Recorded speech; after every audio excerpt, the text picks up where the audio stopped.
Estimados colegas, profesionales de la salud mental y académicos que nos acompañan en esta sesión, bienvenidos a la conferencia titulada Más allá del síntoma, el análisis conductual clínico. Mi nombre es Brenda Cruz, soy estudiante de psicología en la Universidad Autónoma de México, en la Facultad de Estudios Superiores Iztacala, y es un gran honor para mí compartir con ustedes este espacio de videoconferencia formal. El día de hoy nos convoca una tarea impostergable. Vamos a realizar un recorrido histórico y crítico para cuestionar de manera rigurosa los fundamentos sobre los cuales descansan nuestras intervenciones psicoterapéuticas actuales. Con frecuencia nos encontramos en la práctica clínica con una inercia conceptual que nos empuja a adoptar el lenguaje de la psiquiatría tradicional. Hablamos de pacientes enfermos, de síntomas que curar o de desequilibrios químicos cerebrales, como si fueran verdades científicas incuestionables. Pero, ¿realmente este modelo médico nos dota de las herramientas necesarias para transformar la vida de un ser humano que sufre? Hoy demostraremos cómo el análisis conductual clínico, desde sus raíces fisiológicas rusas y su refinamiento metodológico, ofrece una alternativa científica y robusta, pero sobre todo profundamente humana. Así que comencemos. Para asegurar la máxima claridad de nuestra conferencia del día de hoy, he estructurado la misma en dos bloques fundamentales. En el primer bloque analizaremos los fundamentos teóricos e históricos que permitieron el nacimiento de la psicología objetiva. Comenzaremos con una crítica pormenorizada a la insatisfacción que produce el modelo biomédico tradicional en el terreno de la salud mental. Posteriormente vamos a ver cuál fue el papel de la reflexología rusa, analizando los aportes cruciales de Echnebov, Pavlov y Bechterev. Luego indagaremos en la psicología comparada y en cómo la teoría de la evolución de Darwin sentó las bases para el estudio empírico del comportamiento. En el segundo bloque nos adentraremos directamente en el conductismo moderno. Vamos a revisar sus principios generales, a describir de manera operativa sus conceptos nucleares y abordar usos y aplicaciones en el panorama clínico actual. De esta manera vamos a mostrar especial interés a las terapias contextuales de tercera generación. Y, por último, vamos a cerrar con un ejercicio ético indispensable: analizar con total honestidad intelectual cuáles son las principales críticas y limitantes de nuestro modelo, culminando con las conclusiones analíticas para un debate posterior. Iniciemos nuestro análisis abordando el punto de partida de la insatisfacción clínica, la hegemonía del modelo biomédico. En la medicina interna, el modelo biológico es incuestionable. Si un paciente tiene fiebre y dolor abdominal, buscamos una patología orgánica como una apendicitis. El síntoma, la fiebre, es secundario a una disfunción somática subyacente. El tratamiento cura la etiología y el síntoma desaparece. Sin embargo, cuando trasladamos este esquema heurístico de manera directa a la psicología clínica, cometemos un error gravísimo. Es lo que denominamos el sesgo del organicismo. En nuestro consultorio, el comportamiento problemático, por ejemplo, que una persona sea incapaz de salir de su cama, no interactúe socialmente y manifieste rumiaciones constantes de desesperanza, es etiquetado inmediatamente por la psiquiatría tradicional como un síntoma de una supuesta enfermedad subyacente llamada depresión. Y aquí es donde caemos en la falacia de la reificación, denunciada magistralmente por autores como Marino Pérez Álvarez en 2018. Quiere decir o significa convertir un constructo abstracto en una cosa material. Los diagnósticos del DSM-5 no son explicaciones causales, sino meras descripciones de patrones de conducta agrupados de manera consensuada. Por lo tanto, Cuando un psiquiatra afirma que un paciente no se levanta de la cama porque tiene depresión, está incurriendo en un razonamiento circular tautológico. Pero entonces, ¿cómo sabemos que tiene depresión? Porque no se levanta de la cama. ¿Y por qué no se levanta de la cama? Porque tiene depresión. Esta circularidad conceptual, vacía de poder explicativo a la clínica, produce consecuencias devastadoras en el paciente.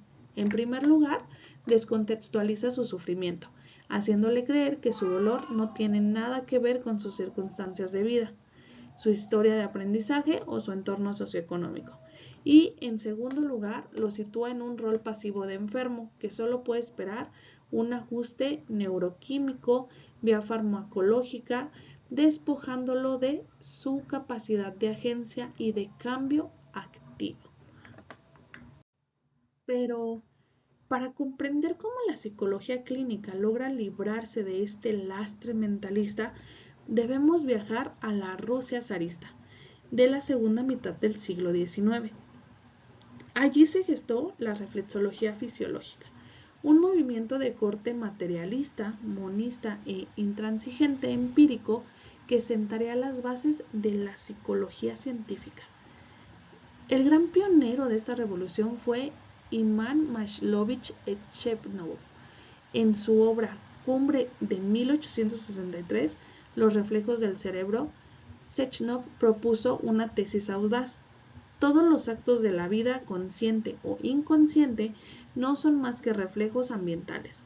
Su descubrimiento más extraordinario fue la inhibición central, demostrando experimentalmente con ranas que el cerebro tiene centros capaces de atonar o detener un reflejo. Pero, ¿qué significó esto?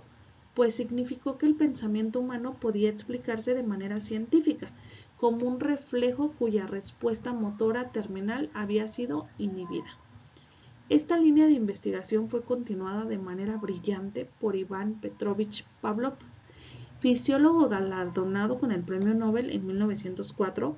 Pavlov, al estudiar las secreciones digestivas de los perros, se topó con un fenómeno de las secreciones psíquicas, lo que conocemos como condicionamiento clásico o respondiente. Pavlov demostró de manera rigurosa que un estímulo inicialmente neutro, como el sonido de un metrónomo, si se presenta de manera continua y contingente a un estímulo incondicionado, como por ejemplo la comida, adquiere la propiedad de evocar una respuesta condicionada de salivación. De acuerdo a Pavlov, 1927, y su investigación.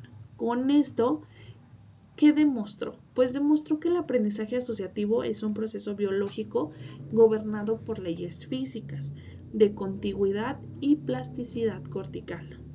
Y por último, en este aspecto de la reflexología rusa entra también Vladimir Bechterev. Él dio el paso definitivo hacia la psicología del comportamiento humano al fundar la psicología objetiva, que posteriormente renombró reflexología. Bechterev rechazó tajantemente cualquier método introspectivo y abogó por centrar toda investigación en los reflejos asociados observables. Su trabajo clínico demostró que tanto la conducta normal como la psicopatología se configuran a partir de complejas cadenas de reflejos.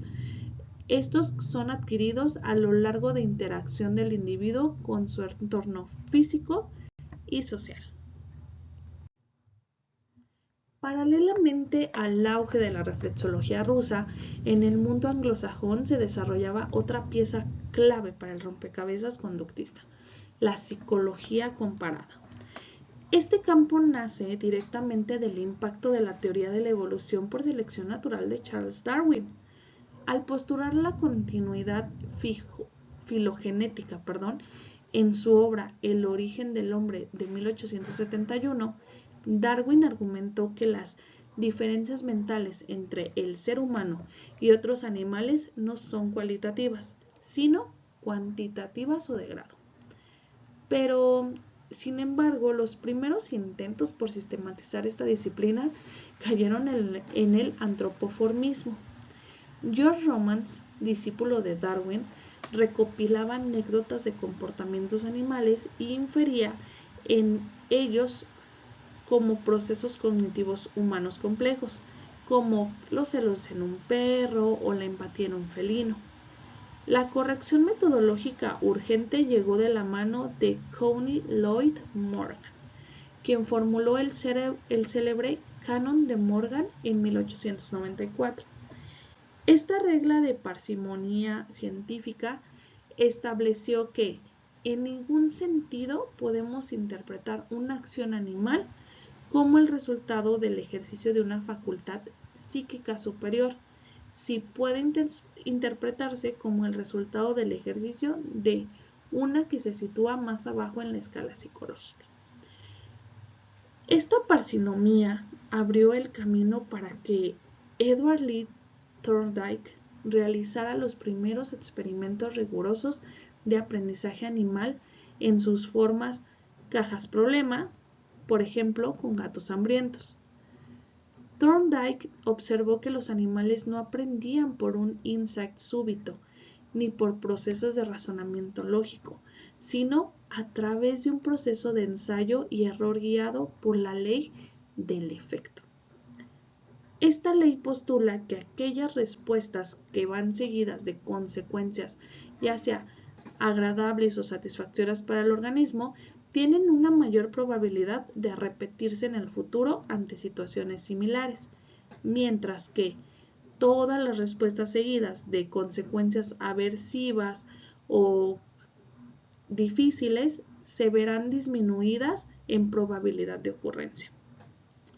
Este fue el puente directo hacia el condicionamiento operante skinneriano y el análisis conductual aplicado. Y ahora sí, con todos estos antecedentes, la psicología estaba lista para su gran transformación. En 1913, John Brodus Watson publicó su célebre manifiesto La psicología tal como la ve el conductista. En este texto, Watson define a la psicología no como el resultado del estudio del alma o la conciencia a través del método introspectivo subjetivo de Wundt o Titchener, sino como una rama puramente objetiva y experimental de las ciencias naturales. Su meta teórica es la predicción y el control de la conducta observable.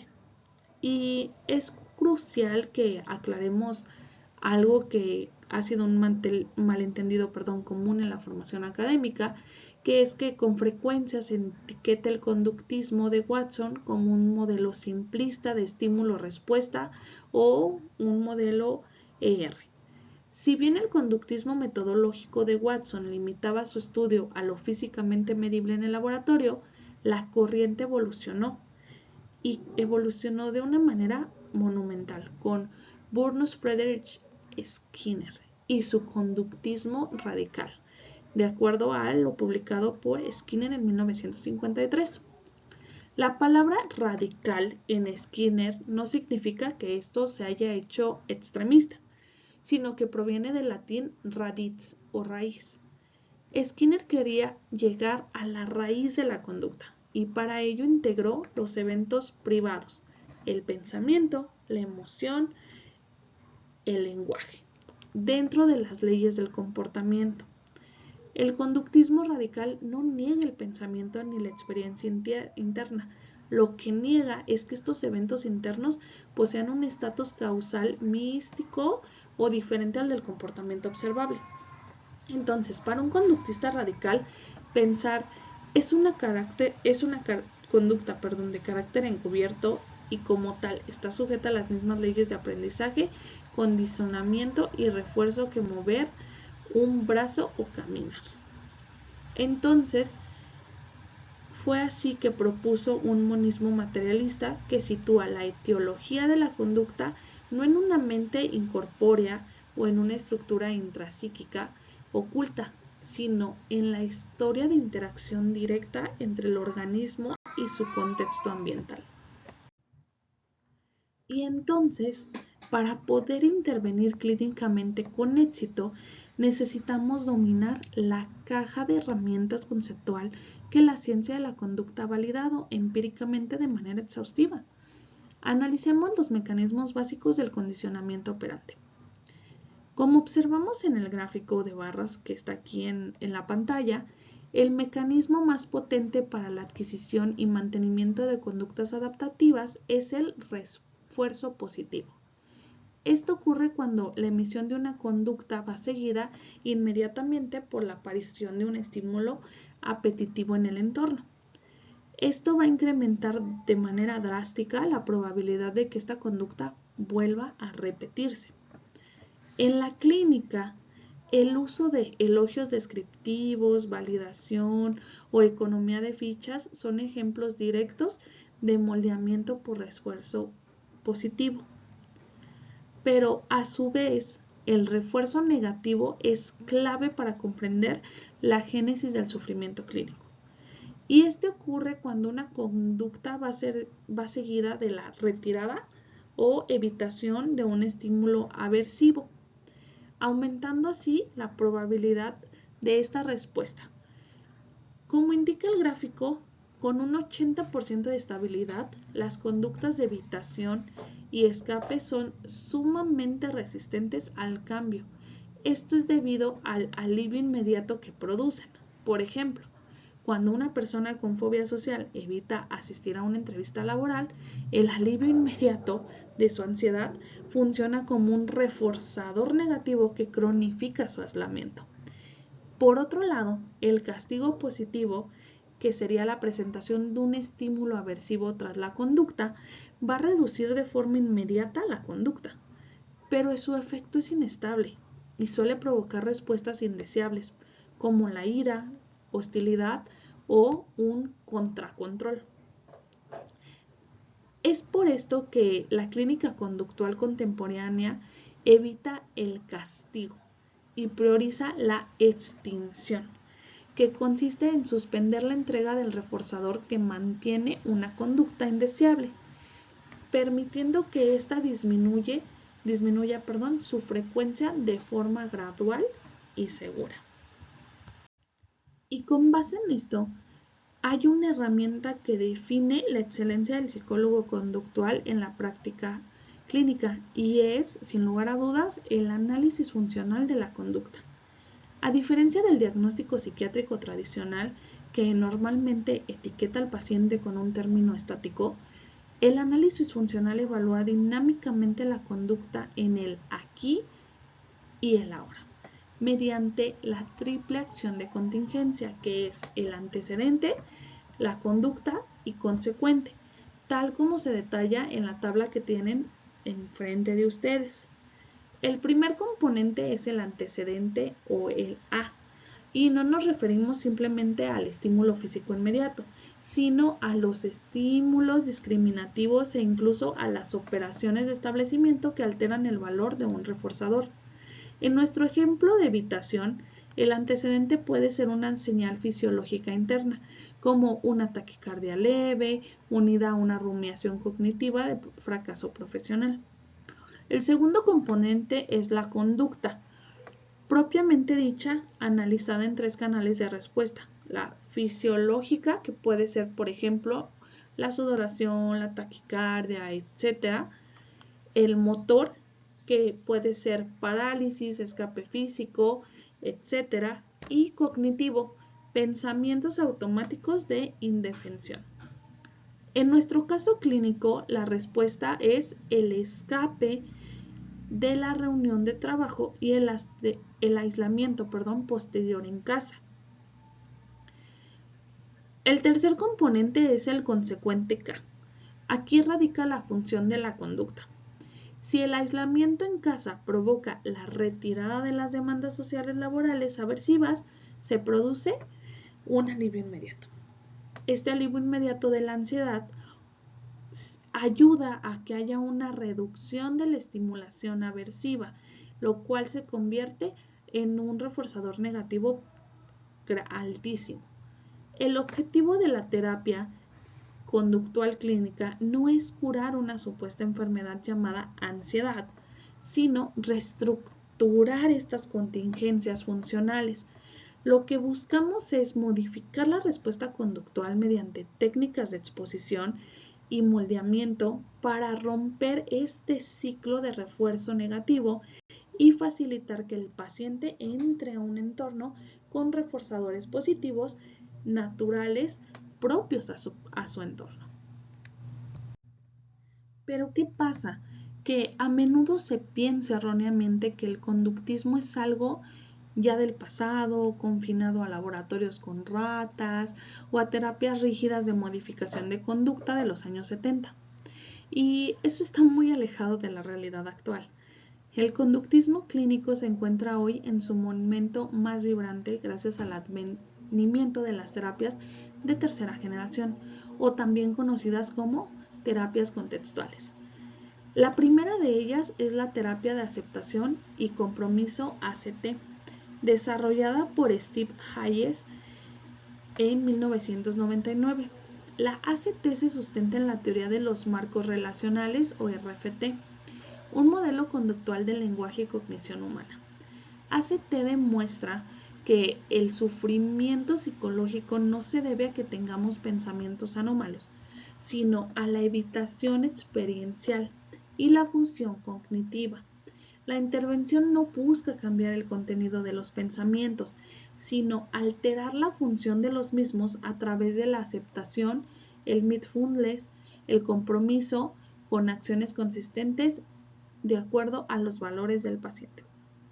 La segunda es la psicoterapia analítica funcional, o FAP, creada por Kohlberg Tsai en 1991. La psicoterapia analítica funcional, se utiliza la propia relación terapéutica como el escenario de cambio conductual en vivo. El terapeuta identifica las conductas clínicamente relevantes del paciente dentro de la sesión, como respuesta a evitación interpersonal o demandas excesivas de aprobación, y luego las moldea de manera contingente y natural a través del diálogo clínico inmediato. Y finalmente la tercera es la activación conductual. Esta activación conductual se ha consolidado como el tratamiento de elección y de mayor evidencia empírica para la depresión, superando incluso en eficiencia a largo plazo el tratamiento psicofarmacológico tradicional. La activación conductual entiende la depresión no como un déficit de serotonina, sino como una desconexión sistemática de los canales de reforzamiento positivo debido a patrones de evitación. De esta manera, el tratamiento consiste en la programación sistemática de actividades significativas y gratificantes, reinsertando al individuo en su red de vida. Pero aunque todo suena muy bonito, como científicos de la conducta, estamos obligados a examinar nuestro propio paradigma bajo el microscopio de la autocrítica. Ningún modelo científico es perfecto o está completamente terminado. Por eso vamos a analizar con honestidad las principales críticas e insuficiencias históricas que ha enfrentado nuestro modelo, reflejadas en el gráfico de Pastel-O'Donnell que está en la pantalla.